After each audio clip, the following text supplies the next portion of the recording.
Oui, bonjour, bonsoir, bonsoir, bonsoir tout le monde et bienvenue sur la chaîne. Bonsoir tout le monde et bienvenue sur ma chaîne. Bonsoir. Comme vous avez vu sur le titre, connectez-vous les amis. On a du lourd. Connectez-vous, les amis, connectez-vous, on a du lourd. Bonsoir, bonsoir, bonsoir tout le monde. Moi, je m'appelle Naomi, une entrepreneuse à multiples casquettes. Est-ce que c'est la première fois que vous vous arrêtez sur cette chaîne par hasard? Ça veut dire que vous aurez du bonheur. Accrochez-vous seulement sur cette chaîne. Alors, je suis une entrepreneuse à multiples casquettes.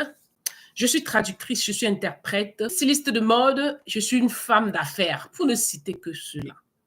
Alors, si c'est votre première fois, n'hésitez pas de liker les vidéos, de commenter et de surtout partager pour élargir notre communauté.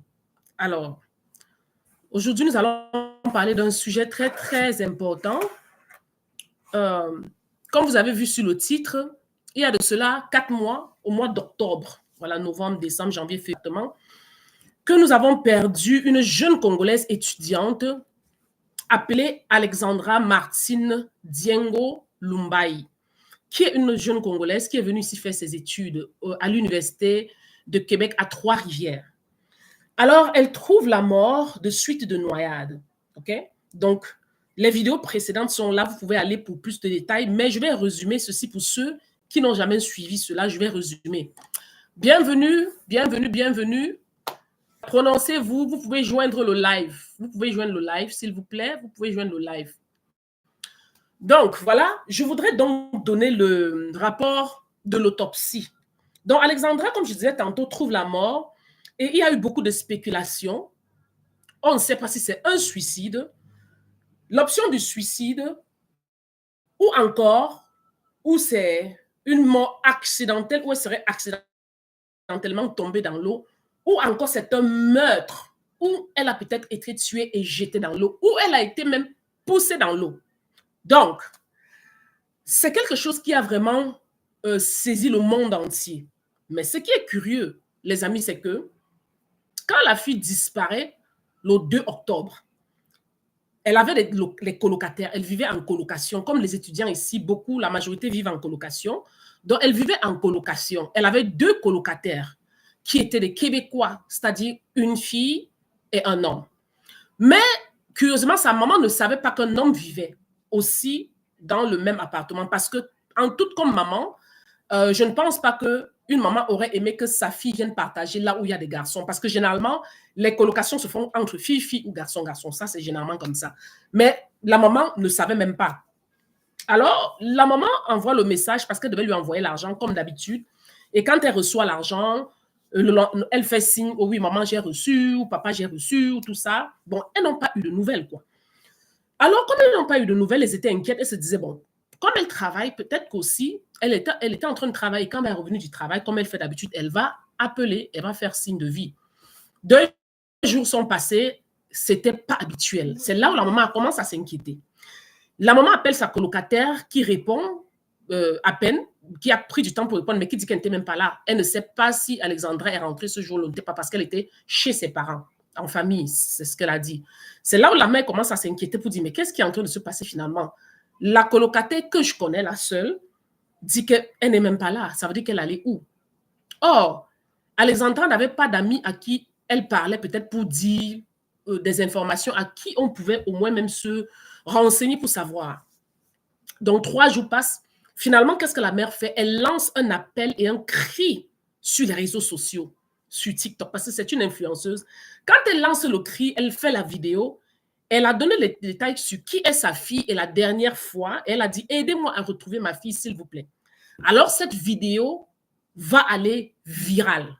Cette vidéo a été transférée partout dans tous les réseaux sociaux et cela a suscité maintenant un réveil dans la communauté étrangère africaine.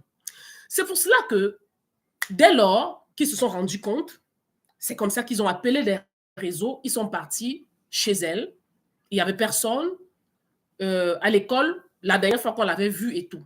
Mais ça veut dire qu'elle a disparu. Donc, les premières personnes qui étaient sur les lieux ont compris déjà que ça, c'est une disparition.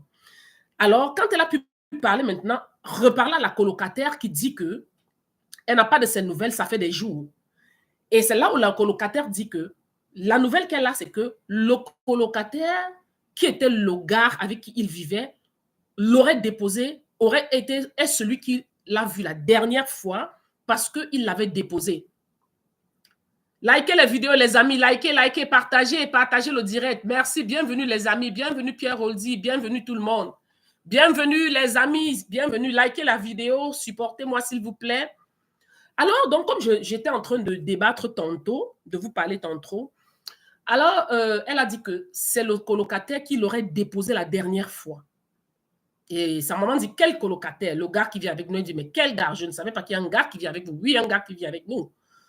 Bon, mais comme il a déposé, c'était où? Alors, c'était dans un parc. Là où elle avait l'habitude d'aller, c'était pas loin de chez elle. Donc, c'est un parc. Bon, le nom du parc va me revenir bientôt, puis je vais vous dire. Le parc, c'est la rivière Saint-Quentin. Donc, c'est à Saint-Quentin, le parc, en fait.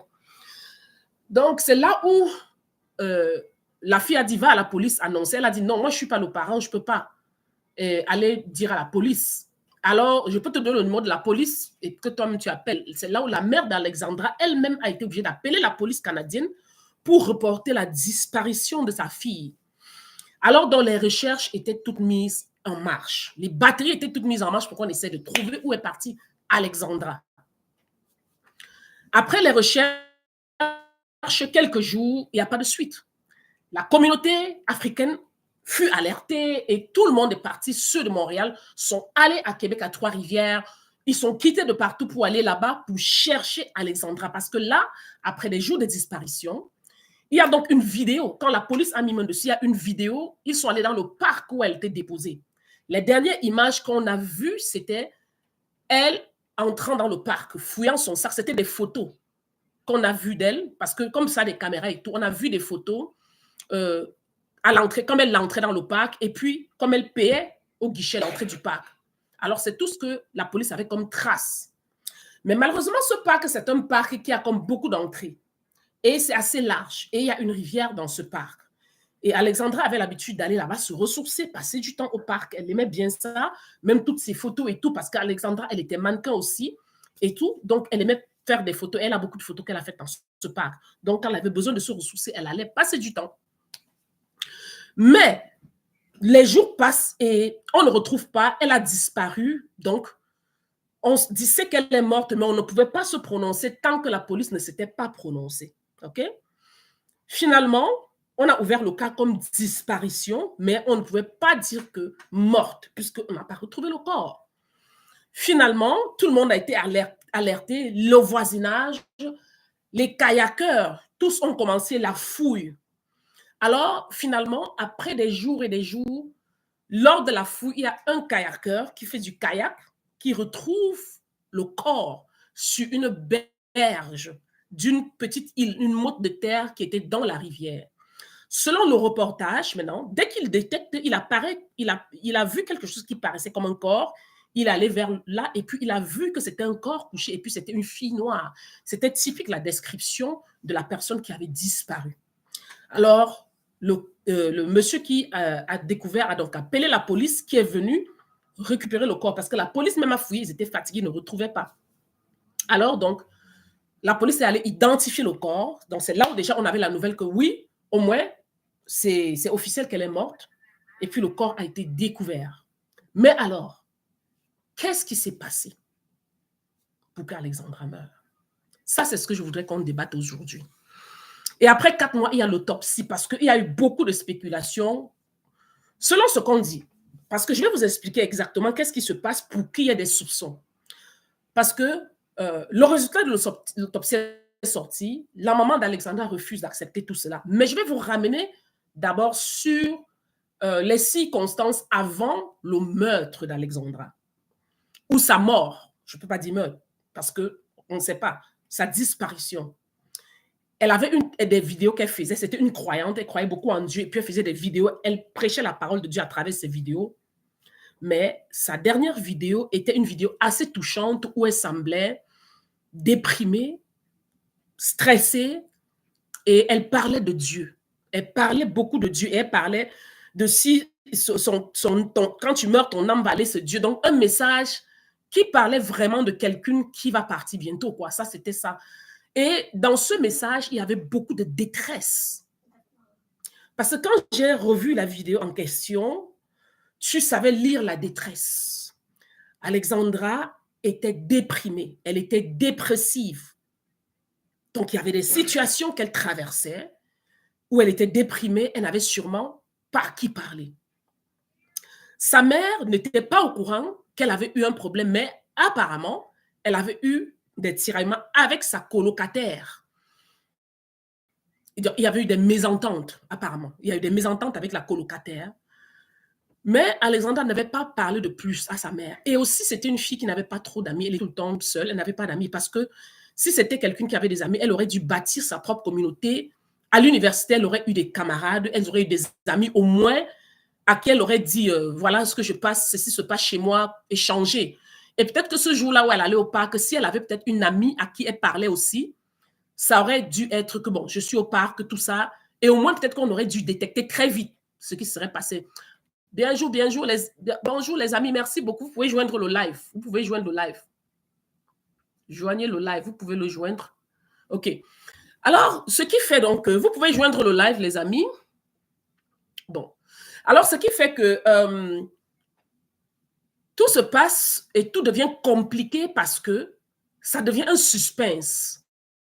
Les soupçons qu'on a, on ne peut pas confirmer que ce sont des soupçons, que c'est un meurtre. Et il y avait la spéculation de bienvenue. Alors, oui, merci beaucoup. Bonjour. Bonjour, c'est Pierre Roldi. Bienvenue sur le live, Pierre Roldi. Ouais. Bienvenue. Oui, bienvenue, mon cher. Donc, nous sommes en train de... Le résultat de l'autopsie d'Alexandra est sorti. La jeune étudiante africaine congolaise qui est décédée à Trois-Rivières.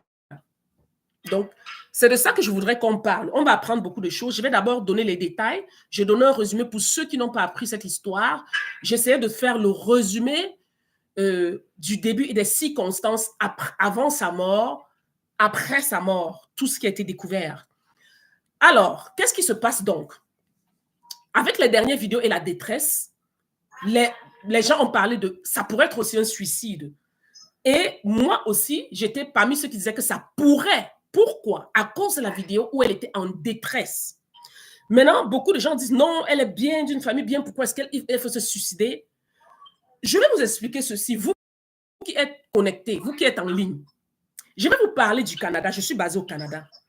Beaucoup de gens se disent que si quelqu'un est bien, n'a pas de problèmes financiers, la personne ne peut pas être stressée. Que le seul stress, ça c'est ce que les gens pensent en Afrique, bien sûr, que le seul stress que quelqu'un peut avoir, c'est avoir les problèmes financiers. Si quelqu'un est bien, elle a tout, elle ne peut pas être stressée. Mais c'est faux. C'est archi faux. Ici au Canada, le premier facteur numéro 1 qui cause la dépression, le stress, c'est le climat. Le climat, il fait très froid. C'est un climat hostile. Quand il fait froid, il fait froid. Quand c'est l'hiver, c'est rude. Les hivers sont rudes.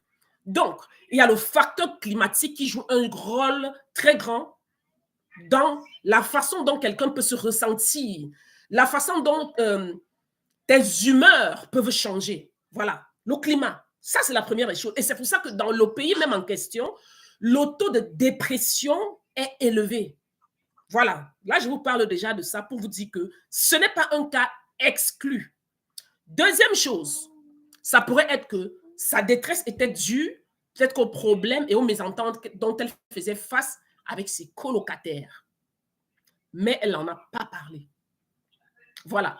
Donc, et la troisième spéculation, qui est celle qu'on dit que ça doit être un meurtre, un complot, parce que peut-être que, je dis bien peut-être, à cause de la mésentente, on aurait dû monter un coup, peut-être qu'elle est partie là-bas, on sait qu'elle est, puis on l'a poussée et elle est tombée dans l'eau. On ne sait pas. Ça demeure un suspense.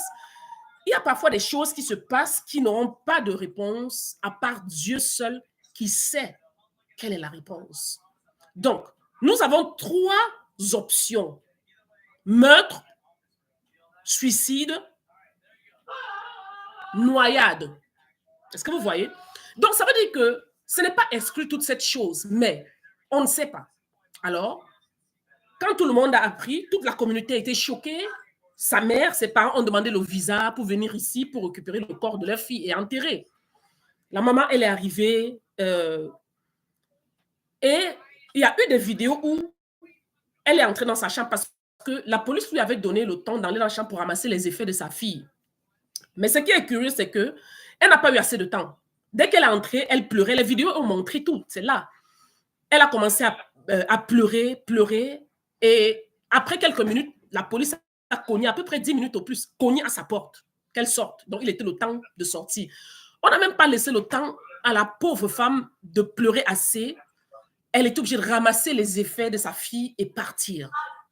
Dans laquelle elle n'a même pas eu le temps de rester dans la chambre de sa fille. Elle doit ramasser et sortir. Bref, elle est sortie. Elle a ramassé, elle est partie. Et il fallait faire dans les endroits ici. Il y a eu le deuil où on a fait la levée de corps et puis le corps est rentré à Kinshasa ou au Congo, en République démocratique Congo, où il fallait l'enterrement. Elle est partie et puis l'enterrement s'est passé. Maintenant, il fallait attendre le résultat de l'autopsie. Si jamais elle avait été peut-être étranglée ou brutalisée avant d'être jetée, l'autopsie aurait révélé cela. Peut-être qu'il y aurait eu des traces sur le corps. Si elle a été poussée, l'autopsie ne peut pas révéler si elle a été poussée. Si elle est tombée accidentellement, l'autopsie ne peut pas révéler qu'elle est tombée accidentellement. L'autopsie ne va voir qu'une mort naturelle. Voilà. Ou si elle est tombée accidentellement dans l'eau, ce qui n'est pas exclu aussi. Selon le reportage du kayakiste qui aurait découvert le corps, parce qu'il dit que c'est une rivière qui est très, très profonde, mais les gens ne s'en rendent pas compte. Donc, ce qui fait que c'est une rivière que quand tu es sur la berge, si ça arrive que tu veux peut-être t'asseoir sur la berge et mettre les pieds dans l'eau, intentionnellement, tu ne peux pas croire que l'eau est profonde. Mais si jamais tu te retrouves glissé dans l'eau, tu vas t'enfoncer parce que lui qui est déjà un monsieur qui avait plus de 1,85 m, l'eau déjà arrive à ce monsieur ici. Il a expliqué, c'est lui qui a aussi expliqué que ça peut être un accident, que peut-être qu'elle marchait au bord et peut-être qu'elle a glissé, elle est tombée, ce qui n'est pas exclu. Voilà. Donc, le monsieur qui était le kayakiste qui a découvert les corps et qui connaît la rivière et qui vit dans le coin, c'est lui qui a maintenant expliqué comment est-ce que cette rivière coule et la façon dont cette rivière est. Vous voyez? Donc, il a donné les détails. Et c'est de ces détails, c'est pour ça que je vous partage tout ça. Alors, donc, le résultat de l'autopsie, finalement, cette vidéo aujourd'hui, ça va vous donner le résultat de l'autopsie. Bon, voilà. L'autopsie est sortie. Alors, le résultat de l'autopsie, c'est que... C'est tout. Donc, c'est ça l'autopsie. Ce qui fut un choc et une déception pour sa mère et beaucoup de gens. Et ça parle, ça bouge sur la toile. Il y a beaucoup, beaucoup de choses qui parlent, beaucoup de spéculations, beaucoup, beaucoup. Et sa mère a dit qu'elle refuse d'accepter ce résultat d'autopsie.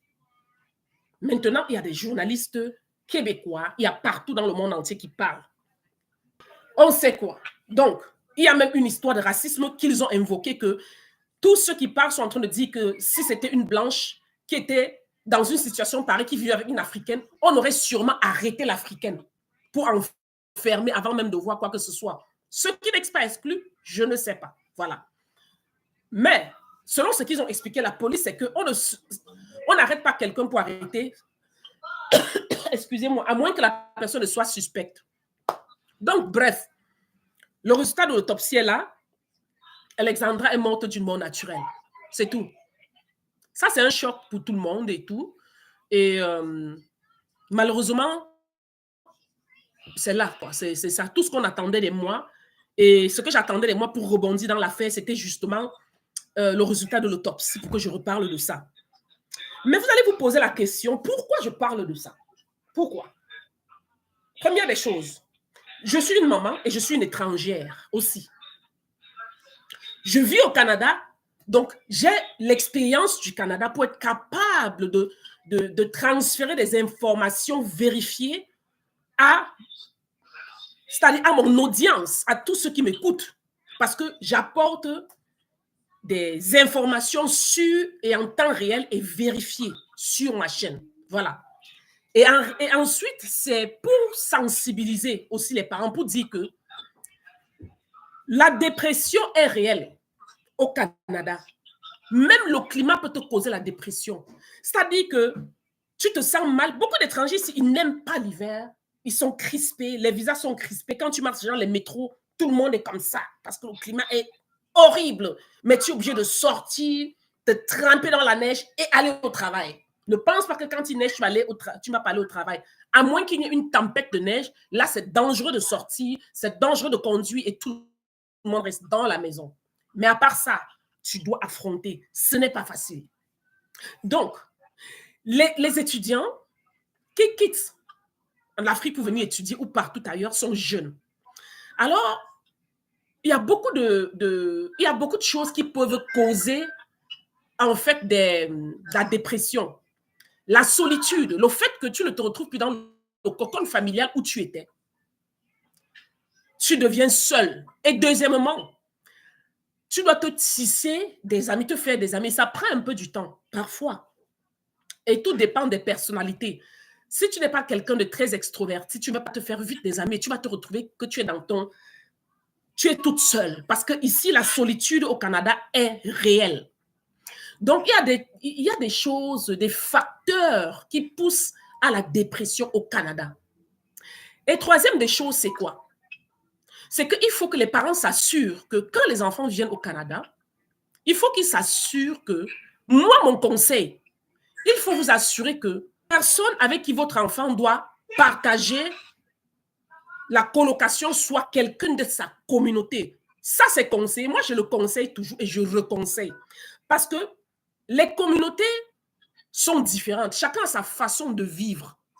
Nous, en Afrique, on est convivial et on vit ensemble, en communauté. Quand tu as un colocataire qui est comme toi, africain, même si on n'est pas des amis, mais on se regarde entre nous. Si, par exemple, les gens se partagent dans une maison, si tu ne vois pas quelqu'un, ça fait un jour ou quelqu'un, ça veut dire, mais ça fait un bout, ça va, tu vas bien et tout. Peut-être la personne, c'est bon. C'est-à-dire qu'on se regarde, on se contrôle entre nous. Voilà, ça c'est notre esprit. Donc mon conseil vraiment serait que les parents qui envoient les enfants ici à l'étranger, il faut vous assurer que la colocation se passe avec les gens de sa propre communauté. Cela va vous donner d'abord une sécurité, une assurance que les gens qui sont dans la même communauté, s'il y a quelque chose, c'est facile qu'ils puissent aider ou quoi. Et qu'ils puissent s'entraider parce qu'on a un esprit d'entraide. Alors, donc, on s'entraide. Donc, c'est un avantage de vivre en communauté. Donc, ça, c'est le premier conseil que je donne aux parents. Le deuxième conseil, c'est il faut se tisser, et je parle maintenant aux étudiants, il faut savoir se bâtir son réseau. Il faut savoir se tisser son réseau. C'est vrai que j'entends beaucoup de gens dire, oh, je n'aime pas la communauté. Si la personne est peut-être ivoire, je n'aime pas la communauté, je n'aime pas ceci, cela. On comprend bien, mais il faut juste savoir avec qui t'associer. Parce que c'est pas tout qui est mauvais. Il y a des gens bien, des gens bons et des gens mauvais partout. Donc, le conseil, c'est que tisse-toi une communauté, ne sois pas seul. Il faut faire tout pour avoir des amis dans ton lieu de service et à l'école. Parce que ça va t'aider à bâtir tranquillement, pas vite, ton réseau. Vous voyez? Donc, même si quelque chose arrive à quelqu'un, rapidement, on est au courant pour pouvoir combattre cela le plus tôt, quoi. Donc, et aussi, il faut s'assurer que financièrement, vos enfants soient à l'aise. Ça veut dire que quoi? Il faut être capable. Donc, moi, j'appelle vraiment aux parents parce que je vois les crises qui se passent ici au Canada. Il y a beaucoup de parents qui envoient les enfants, peut-être ils payent 1 seul ou 2 semestres après, ils disent que l'enfant doit se débrouiller, travailler. Mais il y a une chose que je vais vous dire ouvertement ici, chers parents, même chers étudiants et chers jeunes, quiconque qui m'écoute, je vous en prie je vous en prie, quiconque m'écoute, je vous en prie de partager ce live parce que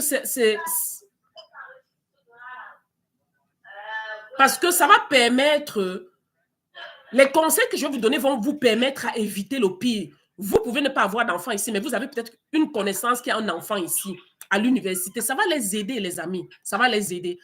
Donc, vraiment, les amis, les amis, les chers parents, il faut avoir assez d'argent et de moyens pour pouvoir envoyer ses enfants à l'étranger. Parce que je vais vous expliquer comment le système ici. Je suis arrivée ici, j'ai travaillé et puis je suis aussi rentrée à l'école à un moment donné. quand tu vas à l'école, parfois tu ne trouves pas un job qui va être, c'est-à-dire qui va convenir à ton emploi du temps. Voilà le mot que j'allais dire. Tu peux ne pas trouver un emploi et c'est difficile parfois de trouver un emploi qui va convenir à ton emploi du temps. Alors, ce qui fait que vous, parents qui dites que l'enfant va travailler et s'occuper de lui-même, ça devient compliqué. Parce que parfois, tu peux ne pas trouver un job qui te convient ou parfois, tu peux prendre du temps pour trouver un job. Entre-temps, tu as comme 2 mois où tu n'as pas d'argent pour suivre. Donc, ça fait que moi, selon mon conseil, ça met déjà les enfants dans la détresse. Il faut éviter de mettre les enfants dans la détresse. Il faudrait que le job de l'enfant